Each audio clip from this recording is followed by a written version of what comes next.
طب استاذنك ساعديني اسمع صدرها. طيب حاضر. امسكي كده بس ودي وشك من الناحيه التانيه. حاضر. خدي نفس،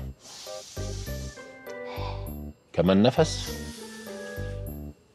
كمان نفس. هاتي التسعة الترفل. افات لا اكشف بس. حاضر. طيب قولي انت تستعبط يا بت. ايه تحط سماعه عليها ايه ده؟ هي اللي كانت حاطه سماعه؟ ايوه. يا سبحان الله. وانا اقول انا سمعت النفس ده فين قبل كده؟ اهدي، انت عرفتني من صوت نفسي؟ لا معلش، خد المعلومه دي بقى يا مدام مربوحه. قول. العلم هيتكلم. ارجوك. النفس عامل بالظبط زي بصمه الصباع، لا يمكن يتكرر. والكف الملو لا يمكن يتكرر، لكن خبر لو على القفا يتكرر عادي. الرساله وصلت. طيب استاذنك هشكها شقه بسيطه كده عشان اقيس السكر. سكر وانا موجوده؟ وحش. انت اللي جاي لك. ما قلتش حاجه. لا انت اللي قلت لها قول. بكن باودر.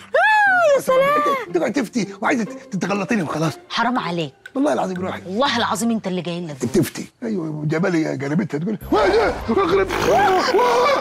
وده اغرب. ايه ده؟ دب. انت قلت دب؟ يا ريتك كنت قلت كتل. لا دي مش كتل، الكتل ملوش شعر. يا ولد وانت جربتك غوريلا؟ ايوه يا بجحتك. وانتوا عيلتكم اللي ضربوا نعمل عليها نظريه الايفولوشن. ما هي كانت عاديه، وانت من كتر النبر شبه الغوريلا قلبت غوريلا. وحياة امك ليه؟ متجوزه هاري بوتر؟ غورت السفحه دي من انقذ الاستاذه دي من. لا معلش انا اسف. الدبه دي لازم تاخد حقنه دلوقتي حالا. ما اسمهاش دبه، اسمها غوريلا. انا ماليش دعوه انتوا مسميينها ايه، انا بتكلم على الحيوان نفسه، حيوان الدبه دي لازم تاخد حقنه دلوقتي، يا اما هتحصل لها مضاعفات كتيره جدا واحملك المسؤوليه كامله.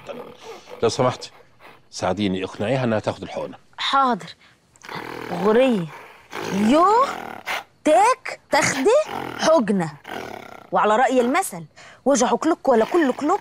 كله كلك. هي فهماني. ده فعلا جدع. اهدي. فيتامين بي؟ لا دي حقنه كركديه. كركديه مغلي مش باكت، لسه جاي لي من اسوان. هتديها لها في الوريد دي ولا ايه؟ برافو عليك. انت فاكر حقنه الدوم باللبن اللي اديتها لك على النول؟ وانا انساها. يلا بسم الله الرحمن الرحيم. معلش بس كده بقت زي الفل. دقايق وهتهدى خالص.